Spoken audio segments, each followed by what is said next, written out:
go. Here we go. Thanks for tuning in to midday coverage of horse racing on Proline TV. I'm your host, Greg DePalma. Joining me, of course, from the Ragas and Sheets is Jon Hardoon. How's it going, John? Good, Greg. How are you? A lot of rain here this week. It's finally gone. Yesterday was nice, but they had 9 inches of rain in 48 hours. So that's a lot of water.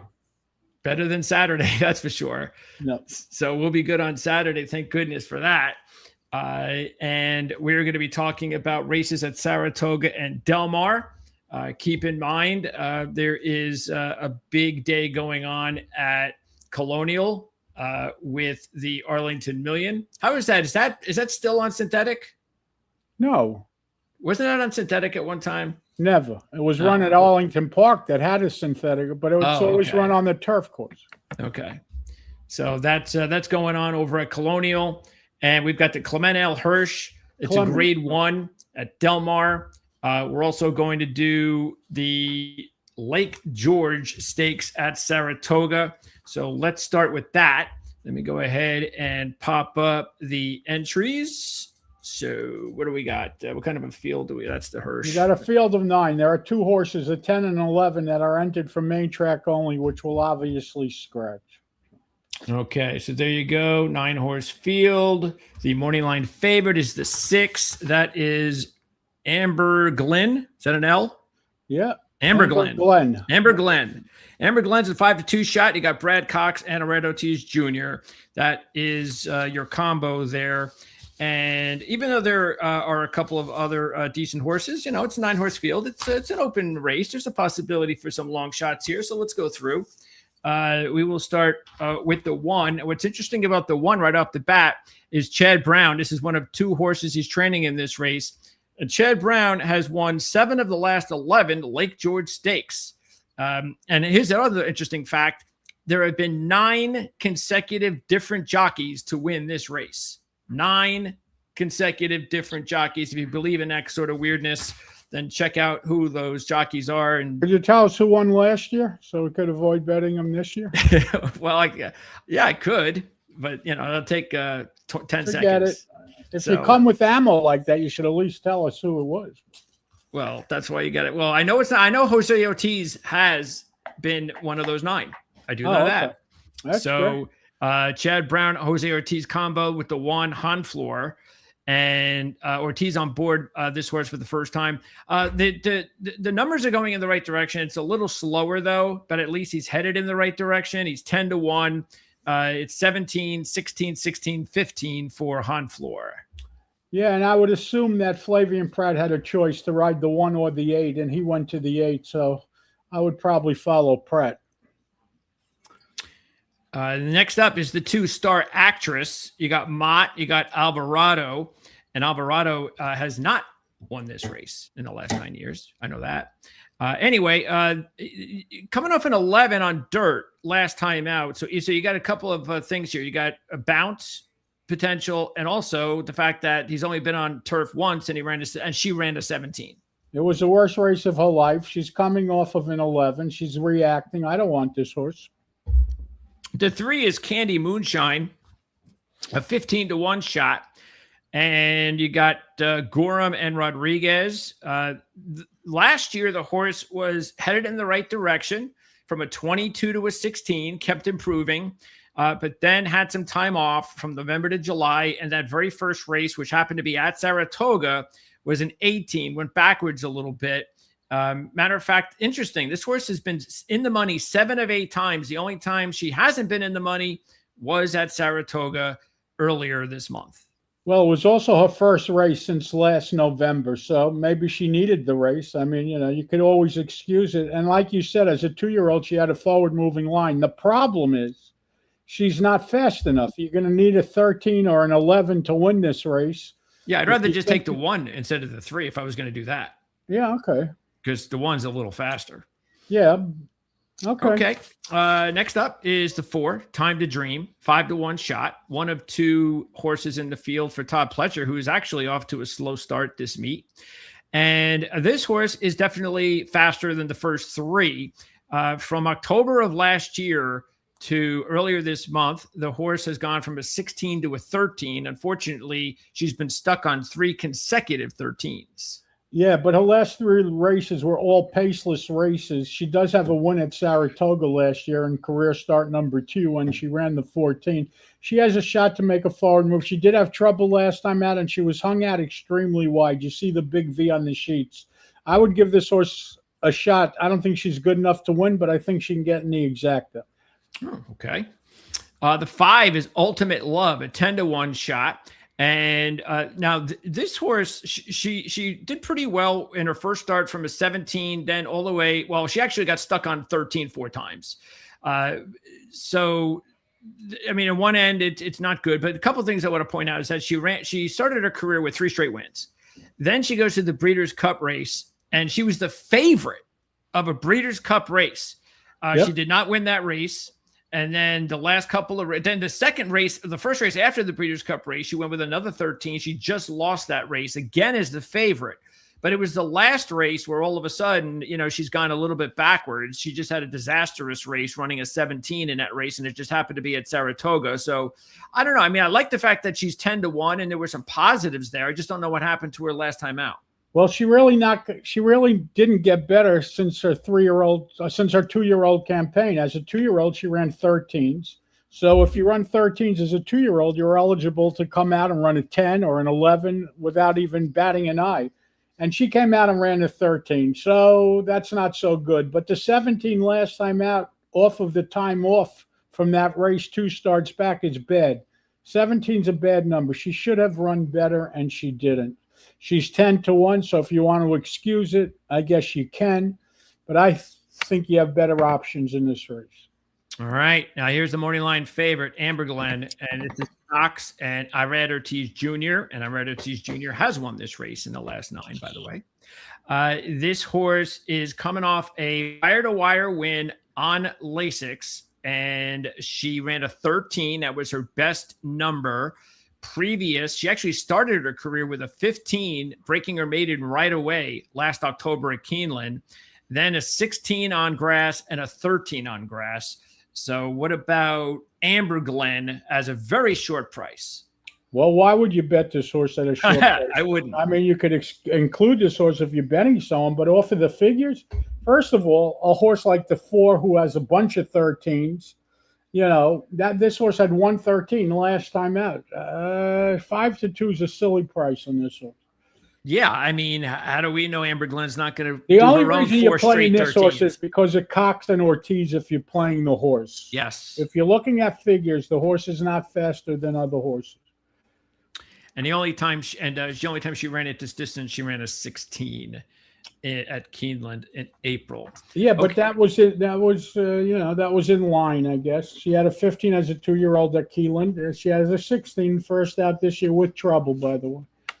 Again, she's short. That's her problem. That's the problem. Yeah, definitely can win, but no value at all. Right. All right. 7 Code, though. I think Code's got some nice long shot value as far as I'm concerned. I mean, you got Pletcher training the horse. She hasn't really done anything bad on grass. She's a little slow. I get it. But I'm getting 15-1 at 17, 16, 15. I mean, I don't mind throwing her in the mix. Well, I mean, I don't see again, this is a horse that's 15-1. If you're playing her, you're playing her because of the odds. But every horse you've seen in this race up to the 7 horse is just as fast or faster. Yep. So, yeah, she's 3 years old, so she definitely has the ability to go new top. So we'll see.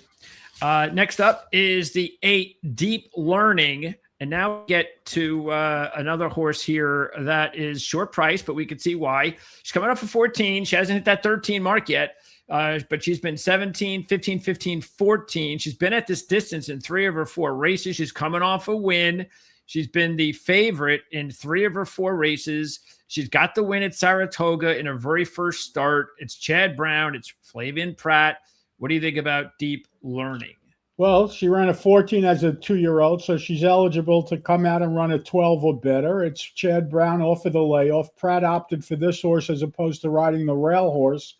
This horse has been in stake races in every one of her races after her maiden win. So obviously she's highly regarded. I am definitely using this horse, but this is not my key. Yeah, it looks like we're both targeting an easy one to cipher if you're looking at the sheets, and that is Lion Lake. She is 3-1. Throw in also the 8. So you not have a long 9 shot. with 178. I have Correct. 9 with 468. That is Saratoga, race number 9. It should go off about 13 in January. Then she runs an 8, bounces to an 11, comes back to a 7 in June. She's won 3 of her last 4 races, so this is probably going to be my top choice. Well, it's my top choice, and we got to it earlier. You're right. Everything you said is right. This is an improving horse with everything else that goes along with it. It is Cox, the shipping west from the East Coast. Giroux's going to ride. So this is my top pick, especially if you really get the 4-1, and you may get the 4-1. Not so sure you won't. All right. Hey, Jesse, the 2 horse seems a little slow. She's been on grass all her career as well. And if you look at it, she is coming off an 11 in her last start, but she's 20-1 for a reason. Yeah, well, you're going to need a single digit, and this horse doesn't fit the mode. So for that reason, I'm against this horse. The 3, Almond Joy, is a 6-1 shot coming off a win, a grade 2 win. And she actually beat a couple of horses, including the morning line favorite in this last race, running a 9. It is I believe it's a 3-point new top. Not sure why she went on turf before that, but her line actually had a couple of 12s last year at Del Mar. Then this year she went 14, 12, and 9 on dirt. And she's got enough time off too. I mean, if you want to think about a bounce, but she's 6-1. It's not a bad number. No, it's not a bad number at all. The reason that she ran on the grass 2 starts back is because she's out of Am is the sire, and all the all horses by have all run very, very well on the grass. Not only that, if you look throughout, this horse hasn't been on grass for a long time. As a 2-year-old, her races on turf were in line with her dirt races. You know, she was running 22 on the dirt. She ran 22 on the turf. So now she's running 12s on the dirt. So they figured, well, let's try her on the grass. Didn't work out that well, but the horse can run at, 12, 10, something like that. I guess he has a shot. She has a shot, I should say. Yeah, she's a closer, and she caught one of the horses we're going to get to in a little bit, Simply Joking, and passed her flying to victory last time out. So, but yeah, just keep that in mind. She is a closer at 6-1. Next up is the 4 Bank Shot, a 20-1 shot. She has been getting better, but she's just a little slow. It's going to need maybe another race or 2 before maybe she gets into contention. Yeah, I don't like her. She is slow. Yeah, at least she's 7 out of 8 in the money. If you're thinking about something crazy, she's coming off a 13. That's her best number tied career-wise. All right, next up is Majestic Oops. We've been talking a lot about Majestic Oops for several years. She's a 9-2 shot, a 6-year-old D'Amato-trained horse. Rosario's coming. Obviously, she can make a forward move. But if you cover that 1-6, so what does she really have in her life? Nothing. 11s and 12s. Yeah, exactly. So not at 5-1. No, not for me. If you get a better number, then maybe. All right, next up is the 7, who shouldn't even be here. Correct. All right, the 8 is Seismic Beauty. Now, this is the morning line favorite, as I said. Baffert and Hernandez have won 3 straight Clement L Hirsch Stakes races. She's the defending champ of the race. Now, she ran a 7 in this race last year. She was on a run of 7-5-7. But then after this race, a couple of months later, she comes out in the Breeders' Cup race, and it's a complete disaster. Then she has some time off. Something must have happened health-wise. That's why it was a disaster. Comes back in May and only runs a 15 as a heavy favorite, also losing in that same race we talked about to Almond Joy and Simply Joking. So I don't know. It's asking a lot for a 5-2 shot. I don't want any part of this. Well, she obviously went bad. Listen, and there's no question. She likes Del Mar. She has 4 starts here, 2 wins and a second out of 4 starts. So she's hit the board 3 starts. But I just don't think she's the same horse that she was. Not only that, Baffert, who spends every summer at Del Mar, this year he's in Ellis Park. So that I found a little interesting. Obviously, he's the king of this race. I get it. But this horse is going to be 6-5. Won her 40 cents a dollar last time out when she got beat. I don't want this horse. Yeah, if she beats us, she beats us. Correct. All right. Next up is Eunomia, and this is a 5-1 shot. You got Safi Joseph training the horse. And ever since that, well, actually, just before Safi Joseph took over, they switched her over to dirt, and it seemed to do the trick. She then ran some better numbers. She went on a streak of 4 straight 11s and 12s. She even ran a 7 in April, and then she bounced big time in her last race from a 7 to an 18. So anyway, she's 5-1. What do you think about Eunomia? Well, she has an excuse for the 18. First of all, she was coming off of the 7 with no rest, so she figured to react. Not only that, the 18 was run on a sloppy track. So the track's not going to be sloppy at Del Mar. So she threw in a clunker. So you obviously couldn't excuse one bad race. I'm reading it as 12, 11, 7. I would much rather bet the 9 than the 8. That's for sure. If I was choosing between the two of them.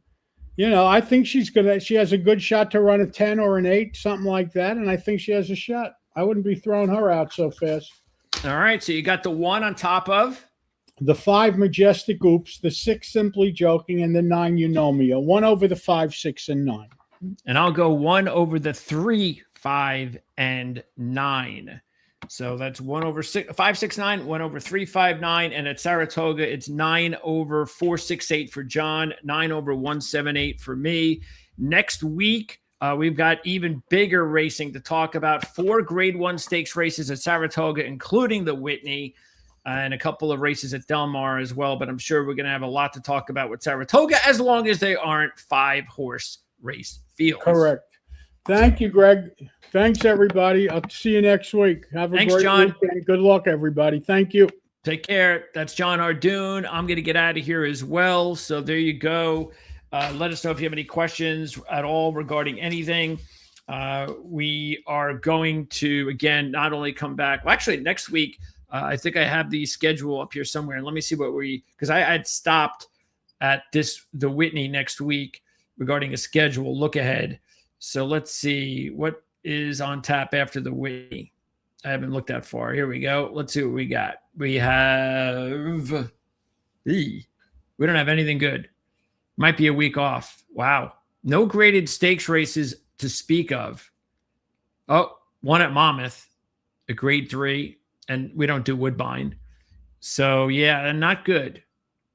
Maybe taking a week off after the Whitney, and then hopefully what's up the week after that? Oh, then we're back with the Del Mar racing card.